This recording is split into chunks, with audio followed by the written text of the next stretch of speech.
I really liked the fact that the script was more of an adult animation theme and had really a lot of conceptual value and intelligence behind it, because I think a lot of times animation in the United States is basically for children, or if it's for adults, it's fairly crude. So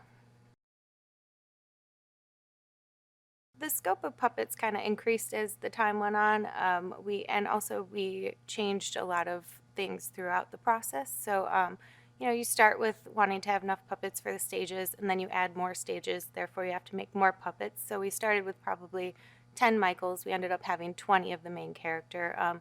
Extras were another thing that we thought we only needed, maybe 50. We ended up more towards 120 extras in the end, just because scheduling and trying to get the movie done. So we're breaking it off into different sets and duplicating certain characters like Dennis the bellboy. There were a couple of Bella as well. We had a couple, and you just kind of had to increase the amounts with the amount of stages.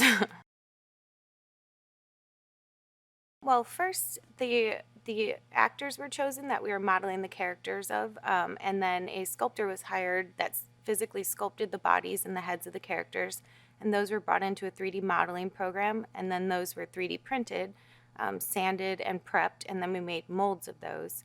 So that would be the molding and casting department. And then we had armature makers. They made armatures for those puppets, which is like the inner skeleton that keeps them in position and able to walk and move on their own. And then they were cast in silicone, and we had a whole team of people who seamed the silicone and painted the silicone. And then we had 3D printed faces and heads.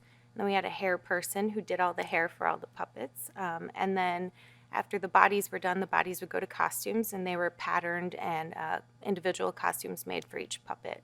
And also eyeballs. Eyeballs were very important. We had tons of eyeballs because they get damaged. So someone actually hand painted those for probably a couple weeks. He sat there painting eyes the entire time.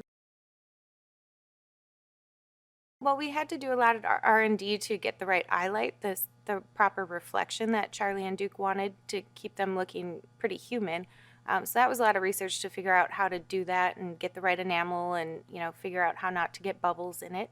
And then Michael actually has green eyes, or hazelish eyes, and Lisa has brown eyes, but the rest of the world, all the world characters, have blue eyes. So we had different sets for each character.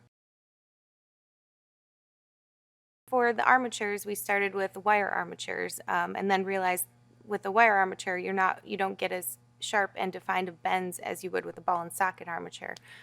So we started researching ball and socket armatures for the main characters, so they could have a better, more realistic, like knee bends and elbow bends and different things. And then most importantly for the sex scene, we needed full ball and socket armatures so they could do all the things that they needed to do in that shot and still look realistic, where costumes couldn't hide anything that was a problem. So we did a lot of R&D and figured out the best armatures for that. We also implemented hybrid armatures, so we had wire in certain parts and ball and socket for the elbows, knees, ankles, and foot plates. So the faces were all brought into ZBrush, and then they were manipulated in the different mouth shapes and the different percentages. So each mouth would have a different phenome on it, and then also a different percentage. So 25% would be a quarter of the way open, up to 100, and we even got to extremes of like 125%. For example, when Lisa was singing and different things like that, we had specialty mouth sets for that. And then world characters were an average of a lot of people that worked at Starburns and were kind of made into a generic face. We had less facial expressions for them because they were kind of less important than Michael and Lisa, and also kind of we wanted them to be a little less noticeable than Michael and Lisa, a little less distinct. This scale, about 12-inch 1/6 scale, is pretty standard for wanting a little bit more detail in stop motion while still having manageable set sizes. So if you go too much bigger, you really have giant sets, and we wouldn't have been able to fit all of it into Starburns. So, but it gave us enough detail and things like that. But you can go smaller, and you lose the ability to put nuances into your animation and your puppets. It takes a full week to seam and paint one of the nude puppets, just the body. Hair for a Michael head could be done in a couple days. So, cumulatively, at least a week for a main character.